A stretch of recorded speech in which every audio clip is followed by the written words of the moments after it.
Lleida Conciencia, el podcast de IRB Lleida.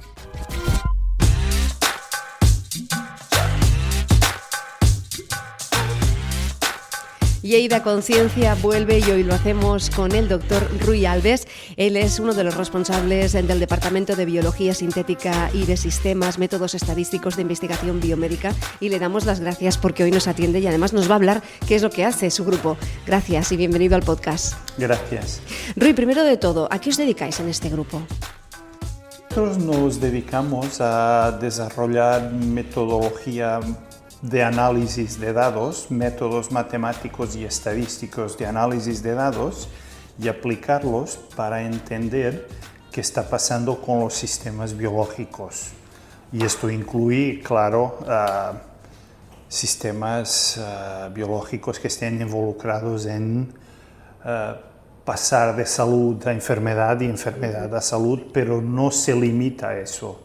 Desde el grupo somos muy transversales y la salud, de alguna forma, la entendemos más con el concepto de One Health, una salud, que es un concepto muy reciente, pero que defiende que la salud no se puede mirar solo lo que pasa con el paciente. Se tiene que mirar todo el entorno, porque si el entorno, si el ecosistema, si los animales, si las plantas no están saludables, pues salen muchas más enfermedades a la persona. Acabamos de salir de un ejemplo perfecto de esto. Y entonces es en el contexto de este One Health que trabajamos más. Tenemos diferentes vertientes. Tenemos una vertiente más de una línea donde desarrollamos y aplicamos métodos que ayudan a los clínicos a desarrollar, planificar e interpretar los resultados de sus ensayos clínicos, que la Montse Rué y la Alberto Rivas y la Esther Vilaprimo son las personas que están más involucradas en este tema. Después también tenemos una parte que es la de desarrollar aplicaciones que te permitan analizar datos de salud, que esto es analizar, representar y modelar datos de salud. Que y además el tema de aplicaciones entraremos de aquí a un momento y nos hablarás ampliamente porque realmente tenéis una aplicación que es como la reina, ¿no? Bueno, esto es uno de los proyectos más recientes donde nuestro papel fue el de desarrollar aplicaciones. Colaborábamos con otros grupos y nuestro papel fue el de desarrollar 3 aplicaciones para públicos diana diferentes, que van desde la persona que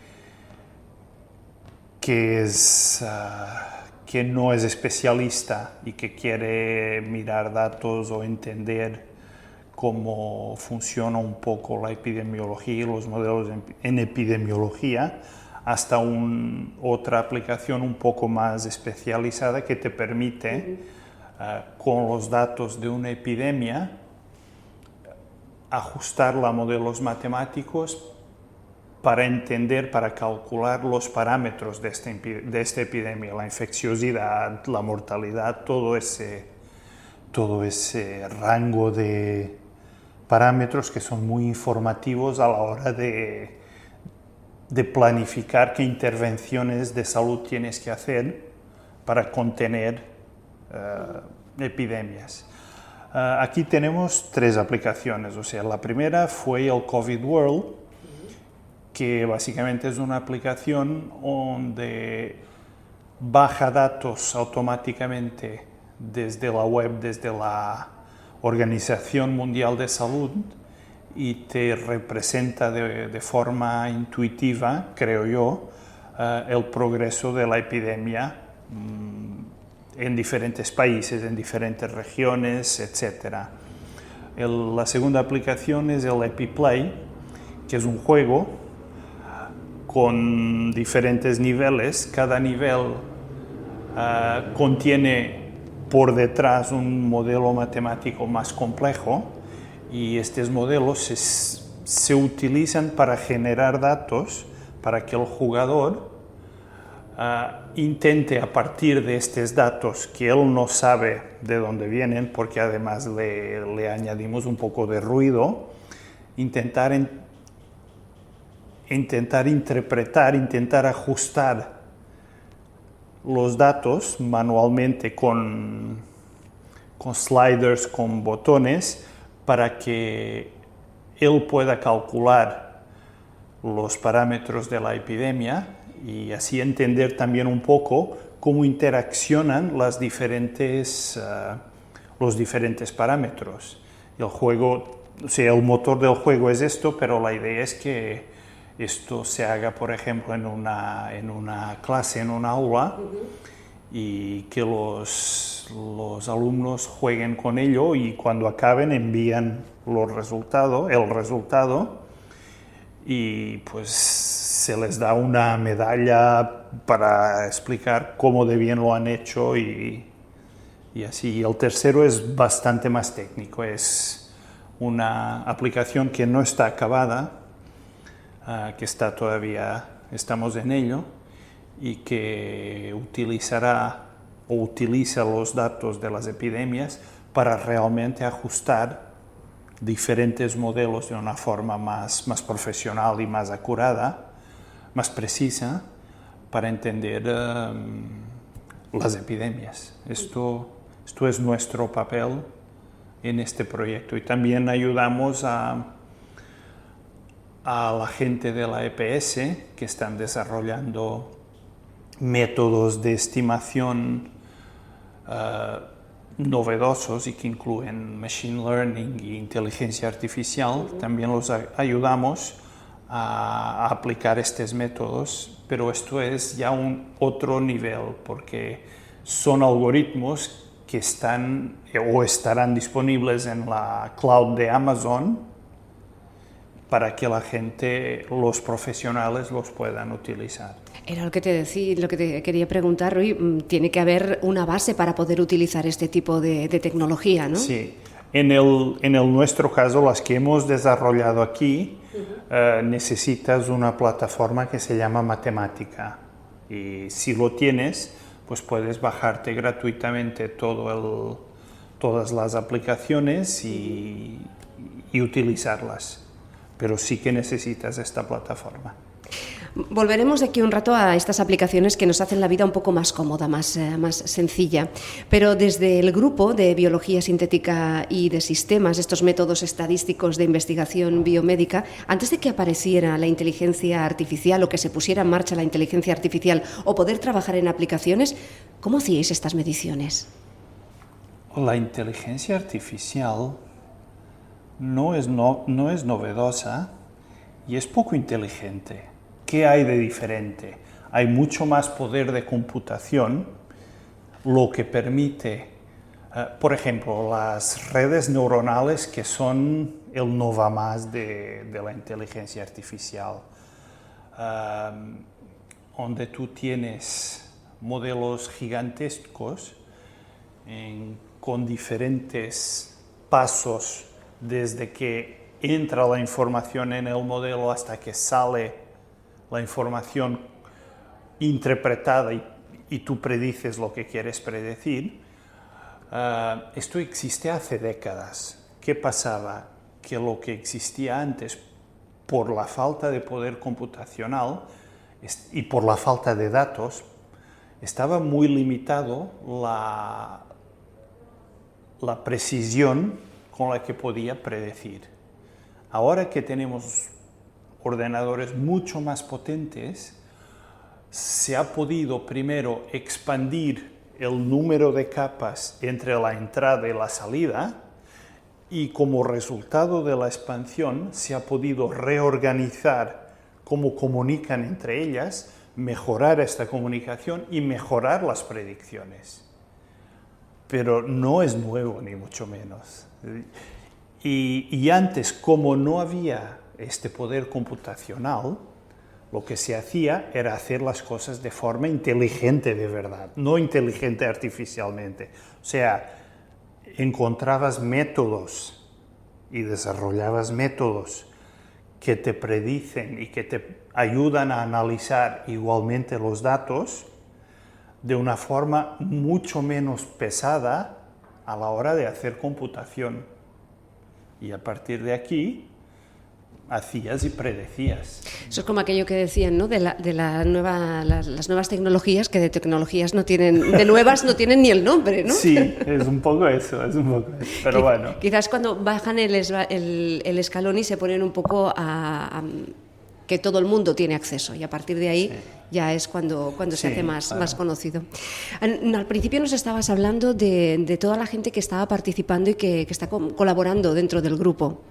Sí, bueno, la Montse Ruel, el Albert Sorribas y la Esther están muy involucrados en esta parte más clínico-biomédica.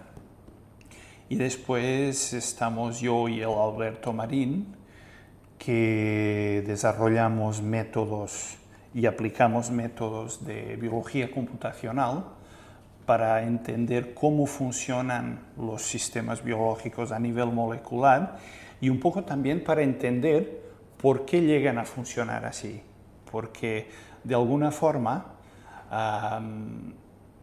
igual que hay principios de diseño cuando tienes que construir el motor de un coche, cuando tú miras cómo funcionan nuestras células y después miras las del perro, las del girasol, las de una bacteria, estos motores tienen cosas que son muy similares, pero al contrario del motor de un coche, que los ingenieros lo han pensado y lo han diseñado, estos motores han aparecido un poco al azar. Y es por la selección natural, por la presión de la supervivencia, de que aparecen los motores al azar, pero después los que funcionan mejor son los que se reproducen y pasan a la siguiente generación. Pues hay aquí todo un camino que ha permitido a la evolución y a la vida en la Tierra desarrollar motores de esto que tienen muchas funciones microscópicas, y si tú entiendes estas funciones puedes llegar a entender por qué han llegado a ser seleccionados de esta forma este motor y no el otro. Y esto es un poco lo que hacemos. Por ejemplo, en uno de los trabajos más recientes del grupo, hemos podido encontrar los límites en los cuales la levadura del pan puede sobrevivir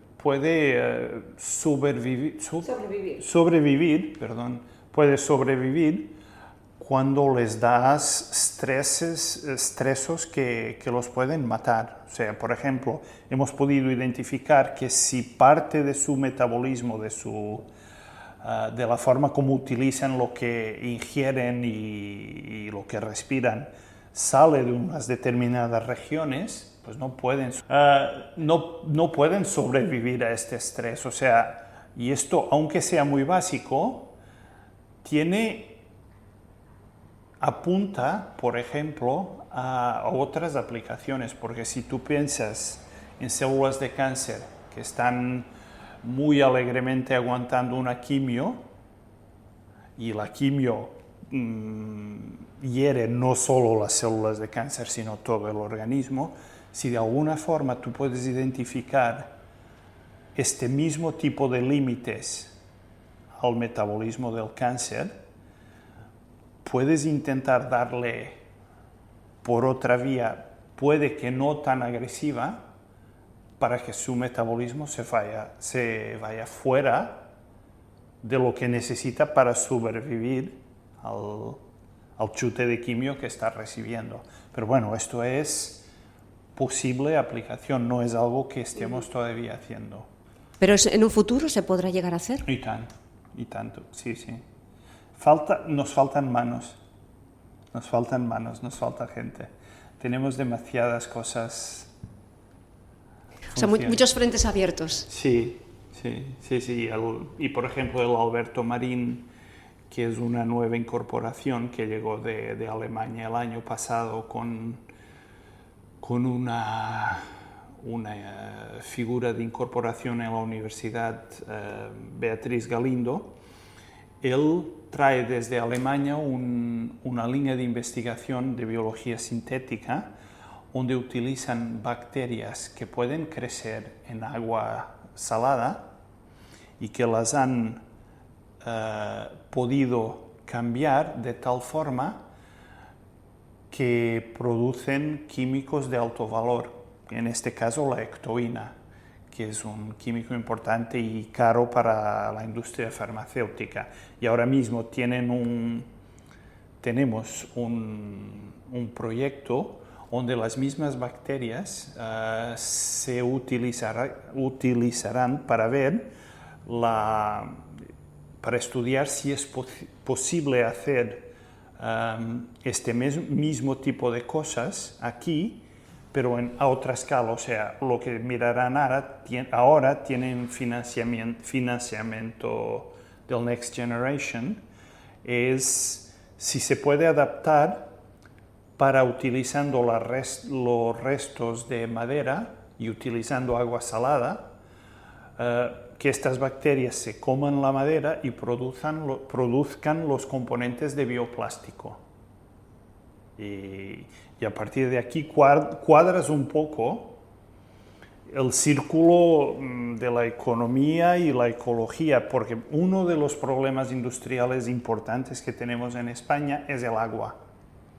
La utilización de agua dulce en la industria es un problema serio porque nos falta agua. Con estas bacterias se puede utilizar agua del mar. De hecho, no sobreviven en agua dulce.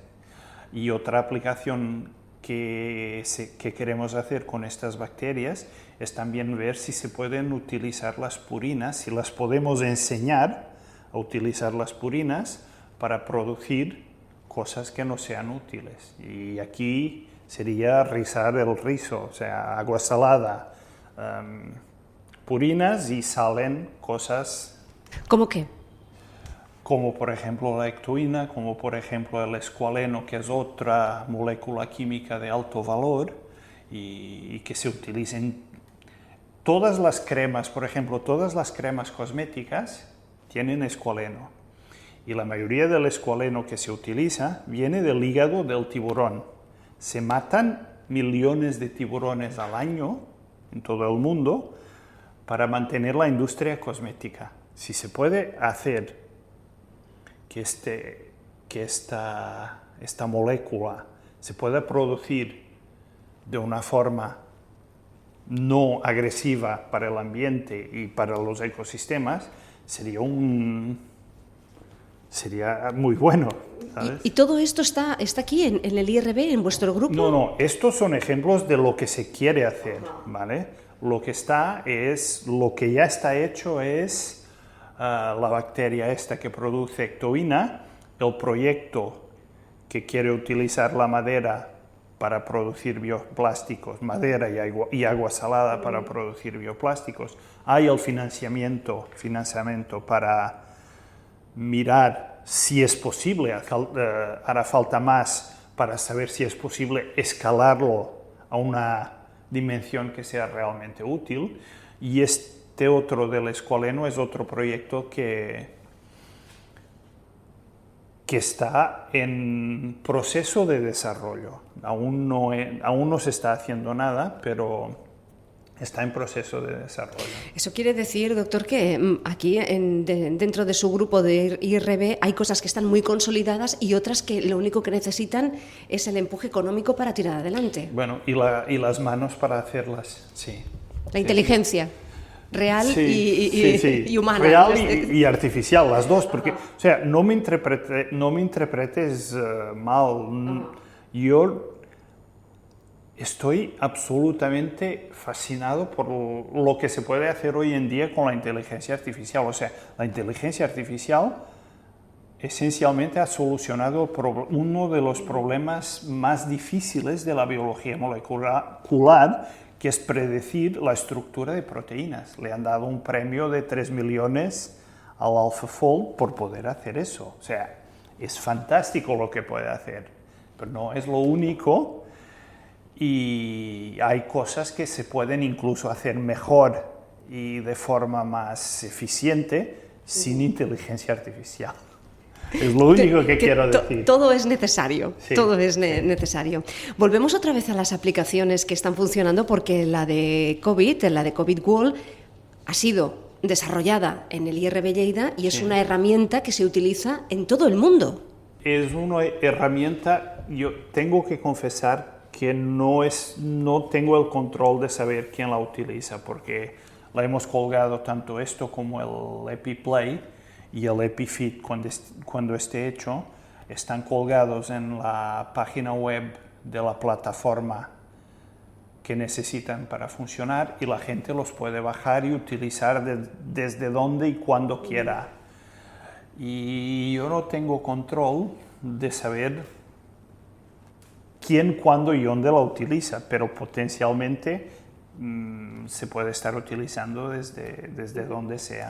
Y además es una aplicación que en cualquier momento podemos saber cómo está un país cuando a COVID se refiere. Sí, siempre y cuando hay una limitación importante en esta aplicación, que es no tiene los datos, ¿vale? ¿De acuerdo? Los datos de cada vez que se inicia, que alguien la inicia, va a la página de la Organización Mundial de Salud y baja los datos más recientes que tienen. Y son estos datos que lo miras. A partir del momento en que la OMS deje de actualizar estos datos, pues la aplicación dejará de ser actual. Podrás ver lo que ha pasado hasta que hay datos. Las buenas noticias es que, como está todo el código disponible, para la próxima ya está.